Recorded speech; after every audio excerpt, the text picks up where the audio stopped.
The pen scratched hard across the paper, louder than it ought to have been in so small a room. Clara Whitmore heard every stroke as if the nib were carving into bone. The county clerk held the ledger steady with nicotine-stained fingers, while her father leaned one shoulder against the wall and watched the transaction with the same expression he wore when selling a lame mule.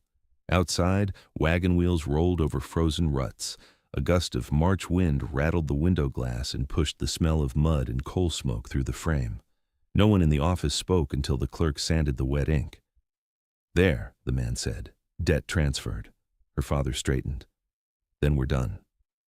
Clara looked at him. He did not look back. The stranger standing near the stove removed his hat. He was taller than the room seemed built to hold, broad through the shoulders, sun-browned despite the season, with a scar near his jaw that disappeared into a day's growth of beard. His coat carried the scent of horse sweat, cold leather, and distance. He had paid $200 to settle Ezra Whitmore's notes at the bank that morning. In return, Ezra had signed over 1 year of Clara's labor under a domestic contract witnessed by the county. It was legal. That did not make it honorable. The stranger's eyes moved to her only briefly. Gray, unreadable, then gone again. "You know the terms," Ezra said to her. "You keep his house, cook his meals, mend what tears, and don't start trouble where there isn't any." "I know how to read," Clara said quietly. "I read the contract before you signed it." His mouth tightened. "Reading never made you useful. The words should have stung less by now. They did not." The stranger set his hat back on his head. "Enough." It was the first word he had spoken. His voice was low and rough, like gravel shifted under a boot. Ezra gave a short laugh. "You bought the right to manage her. Use it." Clara's spine went straight. "No one bought me." The stranger looked at her then, directly this time, not offended, not amused, measuring. "No," he said. "I paid a debt, that's different." Her father snorted and walked out into the cold without another glance. The door banged shut behind him. For one bare second, Clara stood still, listening to the silence he left in his place. She had imagined many endings to a life spent under Ezra Whitmore's roof. None had included his easy departure. The clerk coughed into his fist. "You'll need to sign as witness, miss." She took the pen. Her hand did not tremble. Clara Whitmore, written neat and even beneath the men's rough signatures, the only line on the page that looked as though it belonged to someone who respected paper. When she finished, the stranger stepped aside for her to pass. "Your trunk?" he asked. "At the boarding house. I'll load it." She could have thanked him. She did not know him enough to waste courtesy. Snowmelt ran in thin streams through the street outside. Horses stamped at hitching posts. Men in wool coats glanced their way, then glanced again when they understood what sort of arrangement had just been recorded. Their curiosity brushed over her like sleet. The stranger walked beside her without touching her elbow or trying to steer her path. That alone marked him different from most men she knew. At the boarding house, Mrs. Danner opened the door before Clara could knock. The widow's sharp eyes took in the stranger, the set of Clara's face, and the county envelope in her hand. "So he did it," Mrs. Danner said. "He did." The older woman clicked her tongue. "Your father will answer for himself one day." Clara almost smiled. "He has been answering poorly for years." Mrs. Danner squeezed her wrist quick and firm, then fetched the trunk from under the stairs. It was not much. 2 dresses, a Bible from her mother, a ledger book half filled with figures from houses she had managed for cash, and a packet of letters no one living cared to receive. The stranger lifted the trunk as if it weighed nothing. Mrs. Danner studied him. "You got a name?" "Elias Boone." "I know that name," she said. "North Ridge Ranch. Drought took half your herd, more than half, and still you paid another man's debt." His face did not change. "I paid what was owed." Mrs. Danner turned to Clara. "Right if he proves foolish." "I expect that often from men," Clara said. A corner of Elias Boone's mouth moved. Almost a smile. Almost. The wagon stood at the curb, plain and sturdy, the boards scarred by use. He set her trunk in the back and offered no hand when she climbed up. She preferred it that way. She did not need ceremony from a man who had acquired a year of her labor. They left town under a sky the color of tin. Hooves struck wet earth. The road stretched west between bare cottonwoods and fields waiting for spring. For several miles, only harness creaks and wheel rumble filled the air. At last, Clara said, "Why?" He kept his gaze on the road. Why what? Why pay my father's debt for a housekeeper you've never met when any widow in town would scrub a floor for wages? I didn't need a scrubbed floor. Then what did you need? A person who can keep accounts. She turned toward him. You knew that? Banker told me you corrected his totals last autumn while waiting on your father. Memory rose sharp and unwelcome. The banker blustering. Columns wrong by $20. Ezra taking credit for noticing once she fixed it. You bought a bookkeeper. I settled a debt and brought home help. He flicked the reins lightly. If you aim to be insulted, choose the right offense. The answer was so plain, it startled a laugh out of her before she could stop it. The sound vanished into the cold air between them. He glanced once, then away. By late afternoon, the land opened wide and empty. Grass lay winter-flat across the plains. A line of weathered fencing ran crooked toward a cluster of buildings in the distance, house, barn, bunkhouse, corrals leaning under their own fatigue. The ranch looked exactly like what it was, a place held together by stubbornness and failing nails. You live alone? She asked. 2 hands in the bunkhouse. Foreman comes and goes. No wife? No. She waited. He offered nothing more. The house smelled of old ashes and neglected bread tins. Inside, dust filmed the shelves. A cracked plate sat on the table beside a stack of unpaid invoices weighted by a horseshoe. The stove was cold. Elias set down her trunk near the door. Room's there. He nodded toward a narrow hallway. The kitchen's yours if you know it better than I do, which you will. She removed her gloves finger by finger. Do you always speak as if each word costs money? Yes. Then I shall try not to bankrupt you. That almost smile came again, gone before it settled. He moved to leave. She noticed then the stiffness in his right arm, the careful way he reached for his coat. You're hurt. No. You favor the shoulder. Old break, and you lift trunks with it to prove a point. His jaw set. Supper can wait till morning. He stepped outside before she could answer. Clara stood in the dim kitchen, listening to wind move around the walls. Her new life had begun with a signature, a wagon ride, and a man too proud to admit pain. She laid a hand on the table and felt the grit beneath her palm. Then she rolled up her sleeves. By full dark, the stove burned hot, the sink was emptied of stale dishes, and a pot of beans simmered with salt pork salvaged from the pantry. She found ledgers in a drawer swollen with moisture, pages bent and figures chaotic. Feed bought twice, taxes marked unpaid though received, notes due within 30 days, not failing, she thought, drowning. The back door opened. Cold air entered with him. He stopped on the threshold. Lamplight caught the clean table, the steam rising from supper, the invoices stacked by date, the first ledger open beside her hand. What did you do? Started earning the debt you paid. He crossed the room slowly, as though sudden motion might break the scene. His eyes fell to the columns she had rewritten. You sorted these?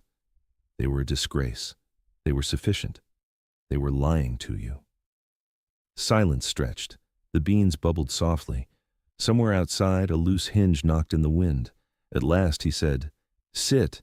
Eat first. It was not a command. It sounded dangerously close to consideration. She took her place across from him. Their knees nearly touched under the narrow table. Neither mentioned it.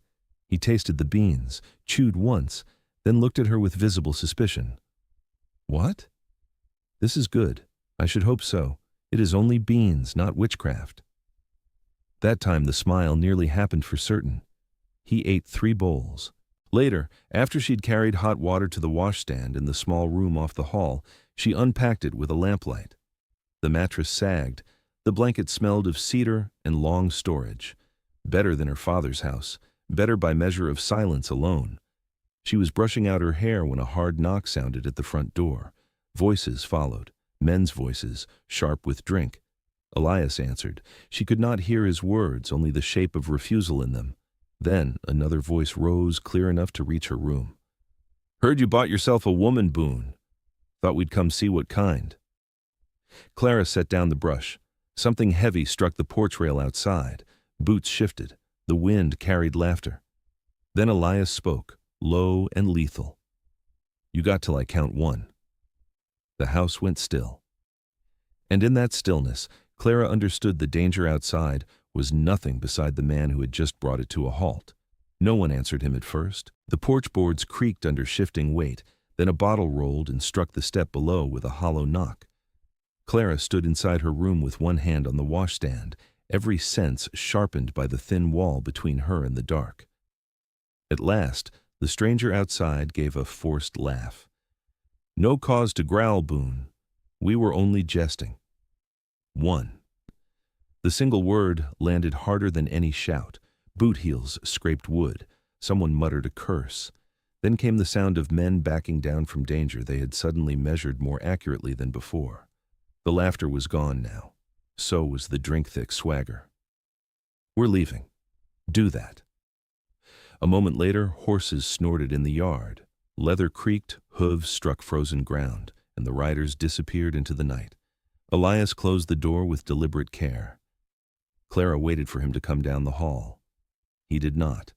She opened her room door a hand's width. He stood by the kitchen table, shoulders rigid, palms braced on the wood as if holding the whole house steady by force. The lamplight threw sharp shadows under his cheekbones. His jaw was clenched so tight, a muscle jumped near the scar. "You can breathe now," she said. His head turned slightly. "You should have stayed in your room." "I was in my room. You know what I mean." She stepped into the hall. The floorboards were cold through her stockings. "Yes. I know you prefer obedience without saying the word." His eyes narrowed. "I prefer caution." "From me or for me?" He did not answer. That told her enough. She crossed into the kitchen and set the fallen chair upright where one of the men had kicked it through the open door. Who were they? Town hands from Miller's Spread. Do they often ride out to insult women they have not met? They often do what liquor permits. She looked toward the window, black with night. And if they come back? They won't. The certainty in his voice was not boastful. It was practical, a fact, like weather. He reached for the lamp, then stopped when she winced. "What?" "Nothing." "You flinched." She had, only because the movement came fast. She hated that he noticed. "It was nothing," she repeated. He stood still for a long beat. "Your father hit you?" The question held no softness, only blunt force. She met his gaze. "Sometimes." He looked away first. The room seemed smaller after that, crowded by truths neither had invited inside. He lifted the invoices she had stacked and squared the edges, though they were already neat. "You can keep the lock bar by your bed," he said. "There's a lock bar?" "In the shed. I'll bring it." He stepped into the yard before she could reply. Clara sat at the table and pressed her fingers against the grain of the wood. Men had offered pity before. Pity was cheap and mostly for the giver's comfort, but practical protections cost effort. She did not know what to do with a man whose concern arrived carrying tools instead of speeches. He returned with a thick oak bar cut to fit iron brackets inside her door. He installed it without entering the room, kneeling in the narrow hall with screws and a hand drill, while the scent of cold air and fresh wood shavings drifted around them. "You expect trouble often enough to own these?" she asked. He did not look up. "House had one before." "For whom?" "My mother." The answer surprised her more than if he had refused. "She lived here?" "Died here." He rose, tested the bar once, and stepped back. "It'll hold." There were 100 questions behind that plain statement. She asked none of them.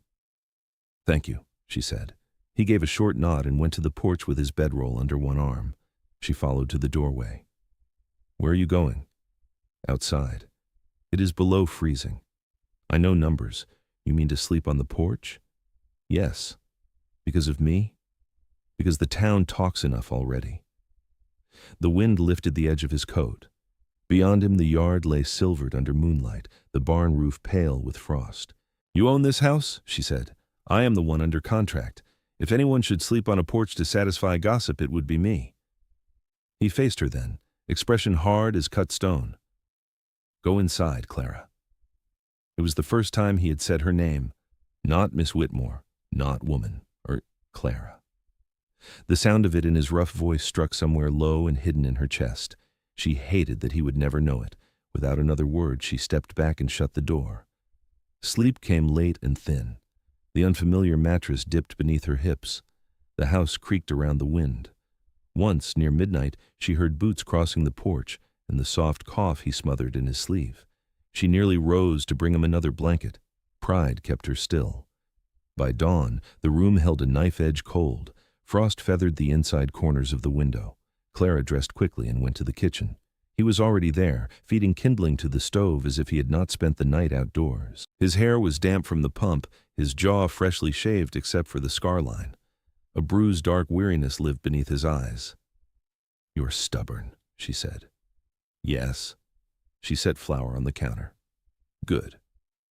Then we understand one another." Breakfast was biscuits, fried salt pork, and coffee strong enough to strip varnish. They ate in near silence until she slid the ledger toward him. "You owe feed merchants in town 2 tax installments and wages to a hand named Mercer.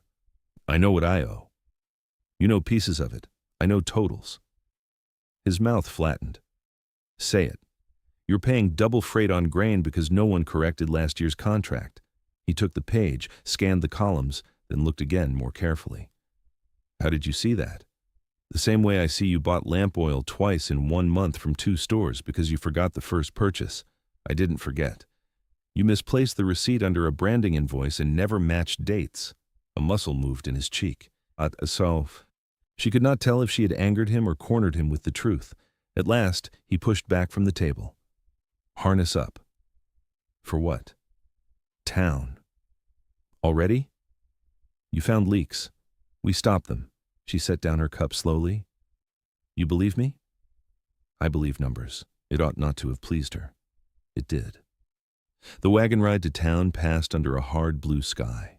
Sunlight thawed the road into deep mud where wagon wheels sank and sucked free with wet groans. Elias drove one-handed, the other shoulder held carefully still when the ruts jolted too hard. At the mercantile, bells jingled overhead as they entered. Warmth, spice, and flour dust met them. Conversations thinned when customers noticed Clara beside him. Mrs. Pritchard, who sold sewing notions and gossip with equal appetite, lifted her brows. "Well, Mr. Boone." "Morning." "And who is this?" Clara answered before he could. "The woman who has come to correct his accounts." A few men near the stove chuckled. Mrs. Pritchard's smile sharpened. How useful. Some women must earn their keep quickly. The old shame of public rooms tried to settle on Clara's shoulders. She had worn it often enough to know its weight. Before she could reply, Elias set a folded contract on the counter. "She earns more in an hour than most do in a week," he said. "Measure your words before you spend them." The store went silent. Mrs. Pritchard colored under her powder. "I meant no offense. You found one anyway." He turned to the shelves. Need flour, salt, nails, no flourish, no raised voice. Yet the whole room shifted around the fact of what he had done. Clara stood very still. He had defended her publicly without once looking at her to see if she noticed. That, more than any grand gesture, unsettled her. They loaded supplies in the wagon yard. As Elias hefted a sack of flour, his right arm faltered. The sack slipped. She caught one end before it hit the mud. "You're a fool," she said under her breath. "Likely. You cannot keep favoring that shoulder. It works enough." "It does not." He took the sack from her with his left hand and set it aboard. "Stop ordering me. I have not begun." Something like amusement flickered across his face. On the drive home, they passed a narrow pasture where a calf bawled beside a collapsed section of fence. Clara straightened. "Your stock?" "Yes." "And you were going to leave that?" "I was going to mend it after dinner. The calf may be in the creek by then." He swore softly, reined in, and jumped down. She was over the wagon side before he could protest. Mud sucked at her boots as they crossed the ditch. The fence rails had split where rot met winter strain. The calf had worked itself half through the gap and tangled one hind leg in wire. "It'll kick," Elias said. "Then hold the head." He crouched at once, broad hands steady on the frightened animal's neck. Clara knelt in the mud, fingers numb in the cold metal as she unwound wire from the trembling leg. "Hush now," she murmured. "No one here means to eat you." The calf jerked once, then stilled under the pressure of Elias's grip and the calm of her voice. She freed the leg, checked for breakage, and ran practiced hands down the tendon. Sprain only. He looked at her sharply. How do you know? I spent 3 springs assisting a veterinarian who accepted ledgers in place of cash. She rose, streaked with mud. He remained crouched a moment longer, studying her as if she were a language he had not expected to learn. Then he stood. You did not mention that. You did not ask. Wind moved through the dry grass around them. The calf limped back toward the herd. He took the hammer from the wagon, repaired the fence, then handed her his canteen without comment when he saw the blood where wire had sliced her knuckle. Their fingers touched on the metal. A brief contact, cold skin, rough callus, too small to matter, too noticeable to ignore. By the time the ranch house came into view, clouds were gathering low in the west, dark-bellied and fast. Storm weather. Elias looked at the sky, then at the distant line of cottonwoods near the creek. Get inside when we unload, he said. What is it? Trouble coming. She followed his gaze. Across the far pasture, 3 riders were already crossing the boundary fence. They came at an easy pace, the kind men used when they believed land would receive them, whether invited or not. 3 riders, hats low, horses blowing steam into the cooling air. The boundary fence sagged where winter had weakened the posts, and they crossed through it as if the weakness were permission. Elias set the last sack of flour down in the yard. Inside, he said. Clara did not move. Who are they? Inside. That is not an answer. It's the one I'm giving. The riders drew nearer. The lead man sat his horse with practiced arrogance, coat cut finer than a working rancher's, gloves too clean for labor. He was handsome in the polished way some men cultivated to hide rot beneath. The 2 behind him carried rifles in their scabbards and smiles with no warmth in them. Clara folded her arms against the wind. If this concerns the house I'm presently keeping, I prefer facts. Elias's jaw hardened. Miller. The name meant nothing until the lead rider called out. Boone! Heard you fetched yourself help. Thought I'd inspect what desperation looks like. So this was Miller, owner of the spread whose drunken hands had visited the porch. He reined in 10 yards away and let his gaze travel over Clara as if pricing livestock. It was not lust she saw there. It was contempt sharpened into sport. Ma'am, he said with a mocking tip of 2 fingers, condolences on your circumstances. Clara answered before Elias could. And mine on yours. A man grown to full age with manners still unfinished. One of the riders barked a laugh, then smothered it when Miller glanced back. Miller smiled thinly. Boone, you always did prefer trouble that can speak. She can outthink you too, Elias said. The words landed between them like flint.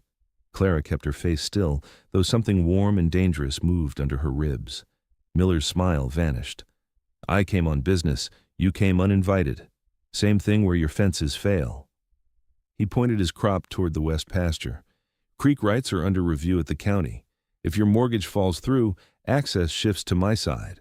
I thought I'd save us both time and offer terms now. I'm not selling. You ain't being offered a sale. You're being offered mercy. The storm wind freshened, carrying the smell of rain and distant dust. Clara watched Elias's left hand hang loose by his side, open and ready, while he kept his injured shoulder turned slightly away. What terms? She asked. Both men looked at her. Miller's expression turned indulgent. The help speaks. The help can read, she said. A rare talent in negotiations. State your terms. He studied her anew. Then he drew folded papers from his coat and tossed them onto the wagon seat. Boone signs grazing access and water priority for 3 years. I assume one of you can decipher it. Clara reached the papers first. The handwriting was clerk neat, the language dense with legal terms meant to weary rather than clarify. She scanned the first page, then the second. This grants immediate lien authority if one payment is late by 10 days. Miller shrugged. Standard protection. It grants seizure of north pasture improvements already built by Mr. Boone. Use of them. It grants your men unrestricted crossing access within 100 yards of the house. That made Elias step forward. Miller lifted both brows. Surely the lady misreads. She does not, Elias said. Clara lowered the pages. You mean to own this ranch without paying its value? Miller's horse sidestepped under the tension in his reins. I mean to profit where another man fails. The sky gave a low roll of thunder far off. Elias took the papers from Clara, tore them once, then again, and let the pieces scatter in the wind. No one moved. Then Miller laughed softly, the sound mean as barbed wire. "Pride's a costly habit, Boone. Ask your banker. Ask your dead father." The yard went still. Clara felt the strike of those words, though she did not know the wound beneath them. Elias's face changed in no visible way, yet every line of him went colder. "Get off my land," he said. Miller held his gaze another moment, then touched heels to his horse. "Storm's coming. Fences are weak. Debt's stronger than timber. We'll talk again." The riders turned and trotted back across the pasture. Only when they were distant did Elias breathe. Clara gathered the torn scraps from the mud. "Your father?" "Leave it. Did he lose this place? He nearly did. That is not the same." He grabbed the flour sack and carried it toward the house when handed. She followed. "And now you mean to nearly lose it after him?" He spun so sharply she stopped short. "You know one afternoon of my life. I know numbers. They are enough to tell me you were bleeding from 10 places while pretending it is weather." His stare held hers. Wind whipped loose strands of her hair across her cheek. For one fierce second, she thought he might shout. Instead, he said, "Unload the wagon." Then he walked to the barn.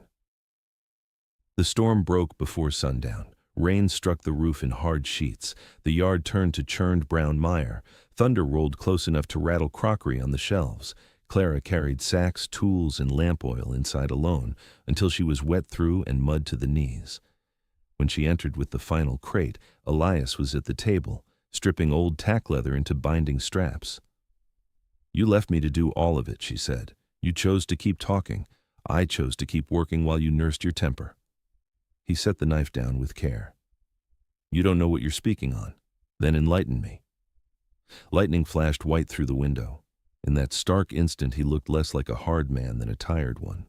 "My father mortgaged every acre to chase cattle prices after the war," he said. "Prices fell. He drank. Men left. My mother buried herself keeping this house upright until fever took her. He followed 6 months later. I inherited debt, dry ground, and a name people use when they mean failure." The thunder that followed seemed to come from inside the room. Clara removed her soaked shawl. "And because he broke under it, you intend to break more nobly?" His laugh held no humor. "You always this gentle?" "Only when truth requires force." She crossed to the stove and fed in wood. Heat licked outward. Rain hammered the roof. Behind her he said, "Quieter." "I was 16 when they put the ledgers in my hand." She turned. He had not moved from the table. His fingers rested on the straps he had cut, but his eyes were elsewhere entirely, seeing some boy in a kitchen colder than this one. "No one taught me what they meant," he said. Something in her chest shifted. Pity was cheap, respect was not. This felt nearer the second. She dried her hands on a towel and went to the cupboard. "Then we begin there." He frowned. "Begin what?" "Saving your ranch?" He almost refused on instinct. She saw it happen. Then lightning flashed again, and the house shook with thunder, and perhaps he was too weary to defend himself from help one moment longer. "What do you need?" he asked. She drew out all 3 ledgers, a slate, and the invoices she had sorted. "Candles, coffee, honesty. I have 2 of those. We shall discover which 2. For 3 hours they worked while rain battered the dark. Clara rebuilt columns, marked due dates, separated vanity purchases from necessity, and circled losses caused by neglect rather than drought. Elias answered every question in blunt fragments. "How many calves lost last spring?" 7. "To weather?" 3, 4 to sickness. "Which sickness? Scours? Vaccines purchased?" A pause. "No."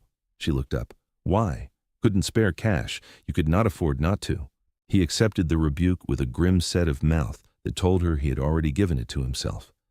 They moved to feed contracts, freight routes, seed costs, broken tools never repaired because replacing felt simpler in the moment. She wrote fast, thinking faster. He watched, faster still. At last, she set down the pencil. "You are not ruined," she said. He leaned back. "That confidence sounds expensive. You are disorganized, underinsured, overcharged, and stubborn enough to make all 4 worse. But ruined? No. What then?" She tapped the page. If you cut duplicate freight, renegotiate with Dawson Feed, vaccinate calves, sell the idle South wagon, and stop pretending pain is strength, you may survive the year. His gaze lifted from the ledger to her face. You slipped an insult into business terms. I am versatile. This time the smile came fully, brief and startling as the sun through a storm cloud. Then a crash sounded from the barn. Both were on their feet at once. Another crash. A horse screamed. Elias snatched the lantern. Clara grabbed the medicine satchel she had found earlier in the pantry. They ran into rain so cold it stole breath. The barn doors banged on broken hinges. Inside, a gelding thrashed in the stall, one foreleg trapped between split boards where the wall had given way. "Hold the light," Elias barked. She did. Rain drummed the roof. The horse rolled its eyes white with terror. "It'll break itself," she shouted. "Not if we move first." He shouldered against the shattered plank with his injured arm despite the pain that cut across his face. Wood groaned. The trapped leg twisted. "Stop," Clara said. "Back." He froze because her tone left no room not to. She moved to the horse's head, laid one hand firm against the damp neck, and spoke low into the quivering ear until the animal's frantic tossing eased by degrees. "Now lift the board, not the wall." He changed position at once. Using leverage instead of brute force, he raised the split plank enough for her to guide the leg free. The horse stumbled clear. For a second, all three of them simply breathed. Then Elias swayed. The lantern light showed his shirt darkening at the shoulder seam, where old scar tissue had torn open under strain. Blood. And he was already trying to hide it. "Sit down. I'm standing." Badly. Rain ran off the brim of Clara's bonnet and down the back of her neck as she caught his uninjured arm. He would have shrugged off most hands by habit. Pain robbed him of the strength to waste on pride. The horse stamped in the stall behind them, freed and trembling. Wind pushed cold through the barn cracks. Lantern light swung wild shadows across beams blackened by years of smoke and weather. "I can walk," he said. "You can bleed on the floor while doing it." She half-guided, half-ordered him into the tack room. The space smelled of leather oil, damp hay, and iron. He lowered himself onto an overturned grain crate with the stiffness of a man who believed sitting was surrender. Clara set the lantern on a peg and opened the medicine satchel. Inside were old bandages, carbolic, thread, salve hardened in its tin, and a bottle of whiskey meant for wounds more than throats. "When did you tear it first?" she asked. "Winter, before last." "And since then?" "It complains." "That was not my question." He said nothing. She cut the wet shirt seam with shears. The cloth peeled back from a jagged white scar crossing the top of his shoulder and a fresh split where the strain had reopened it. Blood welled bright against weathered skin. "This needs cleaning," I noticed. "You may also notice I'm the one with both useful hands at present." His mouth twitched despite himself. She poured whiskey over the wound. He hissed through his teeth. "Mercy is scarce in you. Competence often is mistaken for cruelty by men unused to either." She cleaned the torn edges while thunder rolled farther east. The storm was moving on. Her fingers were steady. Years ago, when fever had taken boarders one by one at Mrs. Danner's, she had learned to stitch flesh because no doctor arrived in time for poor people. "You've done this before," he said quietly. "Yes." "On who?" "Anyone left without help." That answer seemed to trouble him more than the needle in his skin. He held still while she sewed. Outside, rain softened to a steady patter. Somewhere in the main barn, a loose chain clinked. When she tied off the final stitch, she covered the wound with clean linen and wound a bandage firm around his chest and shoulder. Her hands had to pass beneath his arm, across the breadth of his back, around the heat of him. Too close, too aware. She disliked that her pulse marked the nearness. "There," she said, stepping back. "Try not to tear it again by wrestling buildings." He looked at the neat bandage, then at her. "You learned medicine, accounting, livestock care, and insolence. I was raised by necessity.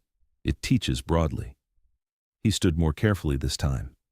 "Come inside." "You're soaked." The words were plain, yet something in them had changed. Not command, not arrangement, concern spoken badly. They crossed the yard under a sky breaking open to stars. Mud clung to their boots. The house greeted them with stove warmth and the smell of wet wool. Clara hung her shawl near the fire. Elias reached for the kettle with his left hand. "Sit," she said. He paused. That sounded familiar. "Good. Learn from repetition."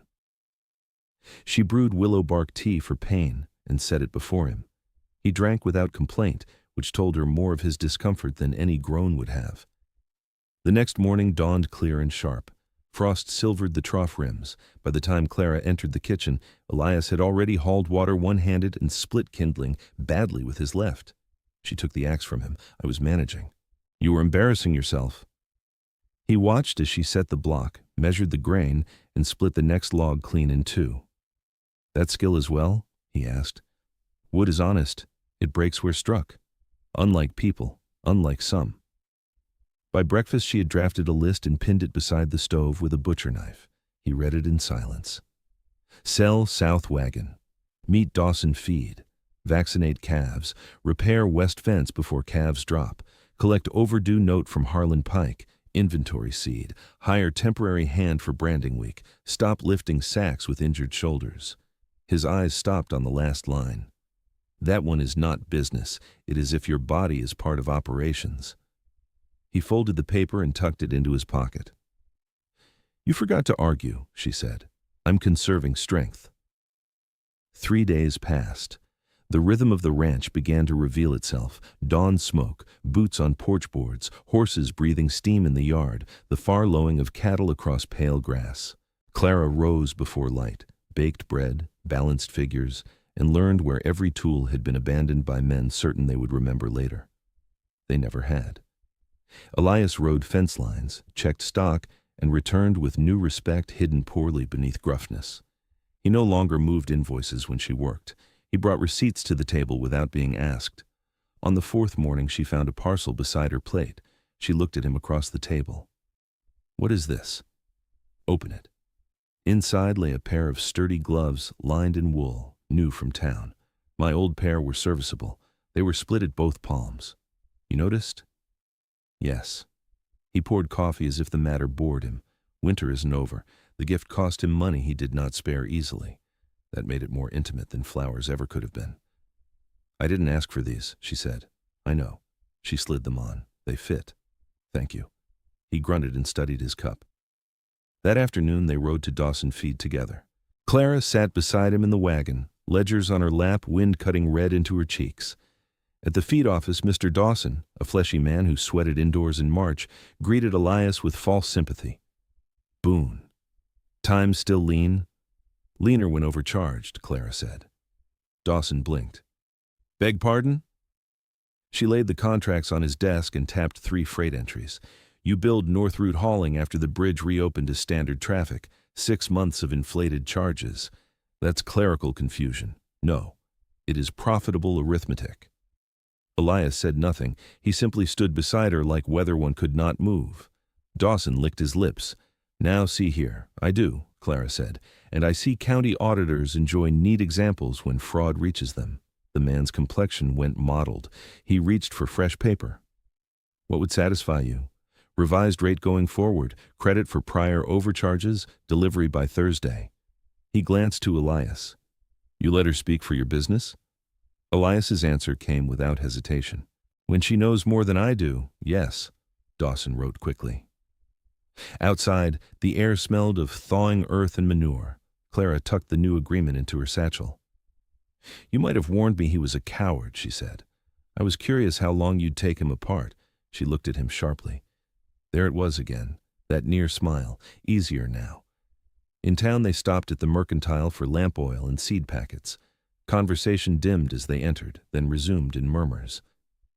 Mrs. Pritchard approached with sugared civility.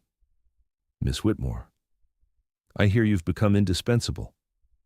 "I hear many things in this store," Clara replied. The woman forced a laugh. "Well, we all admire a woman who lands safely." Before Clara could answer, a small boy collided with her skirts chasing a hoop. He stumbled backward, ready to cry. She caught him by the shoulders. "Easy there." The child stared up, lower lip trembling. Mrs. Pritchard sighed. "Tommy, you pest." Clara crouched, brushed dirt from his coat, and retied the loose scarf at his throat. "Roads are mud. Run slower, or your nose will meet them again." He nodded solemnly and clung to her sleeve one extra second before dashing off.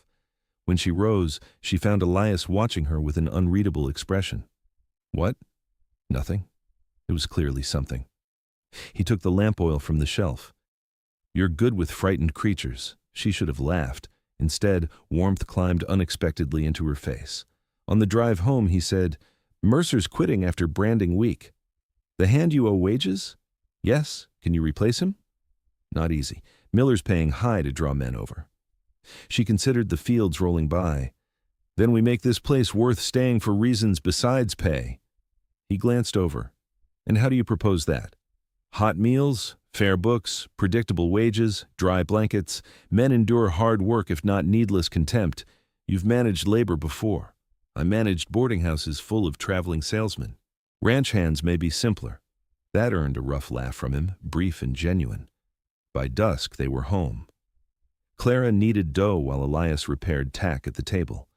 Their movements fell into quiet counterpoint, leather pull, bowl scrape, stove crackle, pages turning.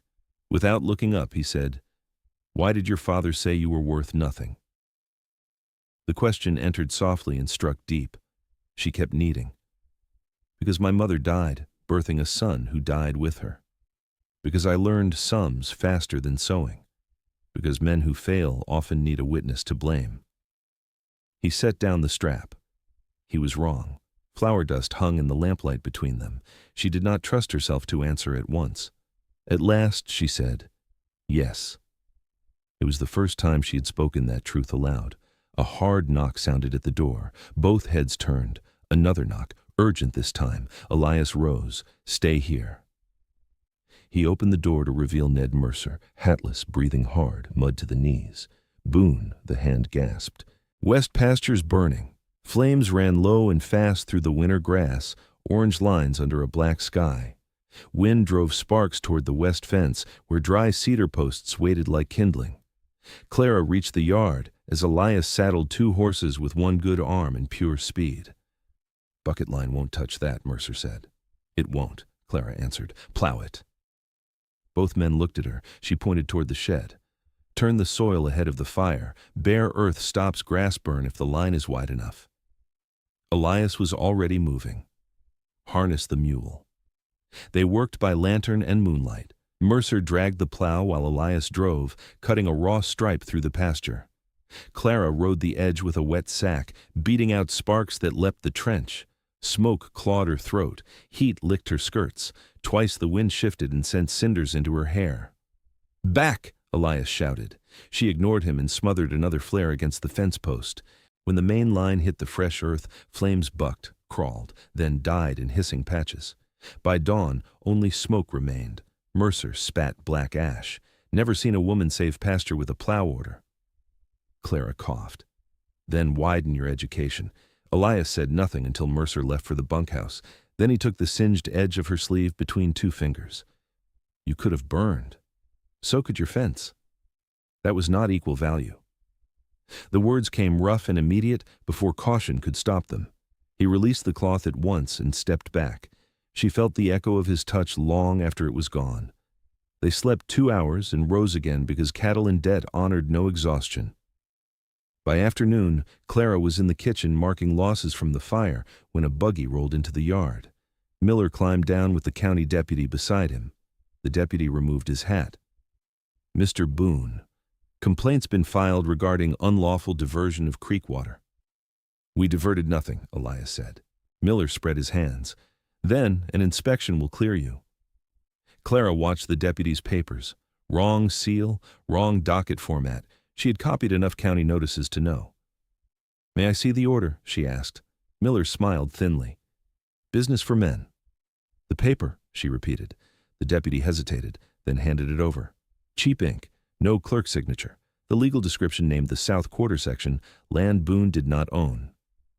This is false, Clara said. Miller's jaw tightened. Careful. No, precise. Deputy, if you enter on that warrant, you trespass on the wrong parcel under a forged instruction. The deputy snatched the page back and read again, slower this time. Color rose in his neck. Miller, where'd you get this drawn? From a clerk. Name him, silence answered. The deputy folded the paper sharply. I won't be party to fraud. He turned to Elias. No inspection today. When they drove off, Miller's gaze stayed on Clara with open hatred. He'll come harder now, Elias said. Good, she replied, though her pulse disagreed. Then we'll know where to strike. That evening the house held a strange quiet after danger passed. Bread baked in the stove. Rain tapped softly at the windows. Elias mended harness at the table while Clara wrote a formal complaint to the county recorder. Without looking up, he said, You were afraid. Yes? You spoke anyway? So did you the night men came to the porch. He set the awl aside. Fear and action aren't enemies.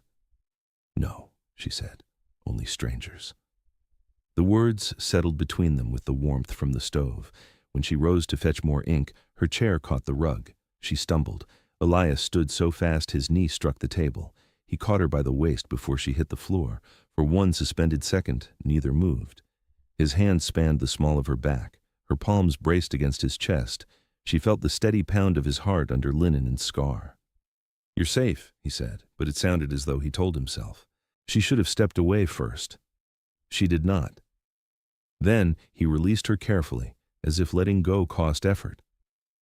By the 5th morning after the fire, Mercer appeared in the doorway grinning. News from town. Folks say Boone's ranch has better books than the bank and fiercer management than the sheriff. Clara snorted. Town suffers from exaggeration. Mercer looked between them. Does it? He left before either could answer. If you think you know what these two stubborn souls will do next, you give them too much credit. Some hearts can face fire easier than tenderness. Stay with them a little longer. 3 more days passed. Men repaired fence lines. Dawson's cheaper feed arrived on time. 2 ranch hands from a neighboring spread asked for work after hearing wages would be regular. Clara hired both before Elias finished pretending to consider it. At dusk on the 7th day, they stood on the porch watching clouds turn gold over the plains. You changed this place, he said. We changed it. He shook his head. No. You saw what I would not. She turned to answer, but hoofbeats thundered from the road. A riderless horse burst into the yard, foam flecked and wild-eyed. Mercer's saddle hung empty. The horse hit the fence, wheeled, and nearly went down in the mud before Elias caught the trailing reins. Foam flecked its neck. One stirrup leather had snapped clean through. Blood darkened the saddle blanket. Mercer, Clara said. Elias was already pulling the cinch loose. Lantern, she ran for it. By the time she returned, he had swung onto his own mount with a motion that reopened the strain in his shoulder, though he ignored the pain entirely. Creek Road, he said. Stay here. No. Clara. The use of her name in that tone, sharp with fear rather than authority, would have stopped another woman. It only made her faster. She climbed into the wagon seat and seized the reins of the mule team. You can track on horseback, she said. You may need somewhere to put an injured man. Their eyes locked in the lantern glow. Then he nodded once and rode hard into the dark. The creek road twisted through cottonwoods and low ground where spring runoff left black pools in the ruts. Clara drove as fast as the wagon would bear without losing a wheel. Branches scraped the boards. Mud spattered her skirt to the knees. She found them by the sound first. A man groaning, another cursing. Then Elias's voice, low and dangerous. She hauled the wagon around the bend. Mercer lay against a tree, one leg bent wrong. 10 yards away, Elias had another man face down in the mud with an arm twisted high behind him. The prisoner wore Miller's colors. What happened? Clara jumped down with the lantern. Mercer's face was gray with pain. Fence check.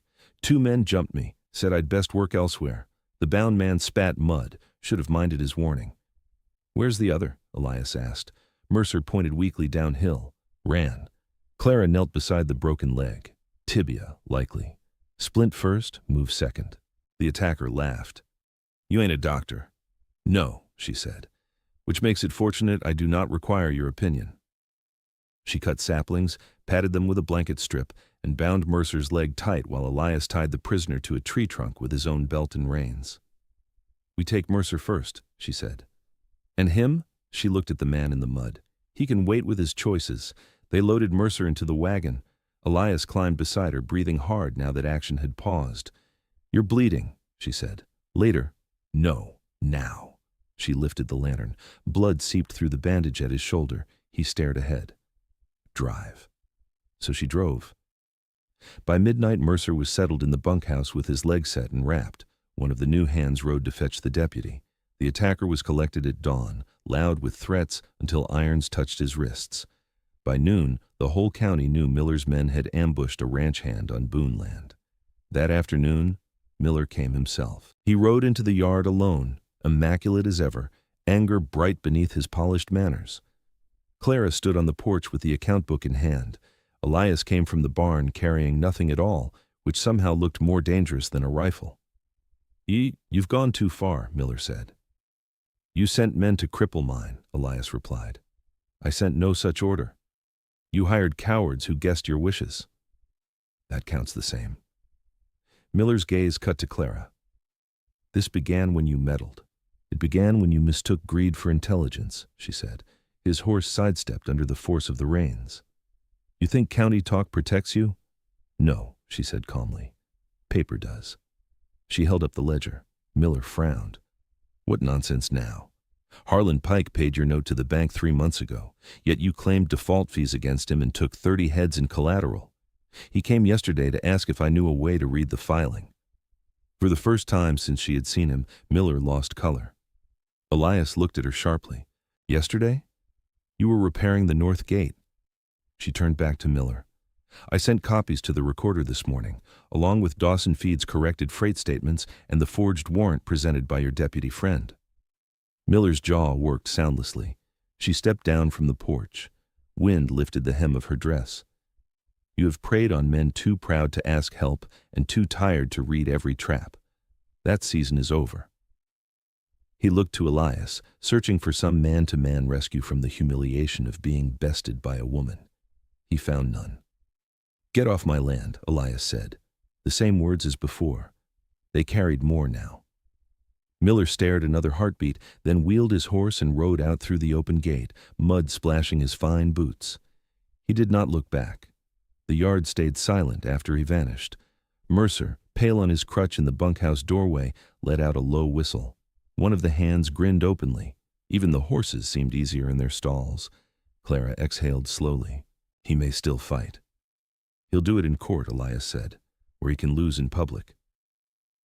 She closed the ledger. Her hands had begun to shake only after danger passed. He noticed at once.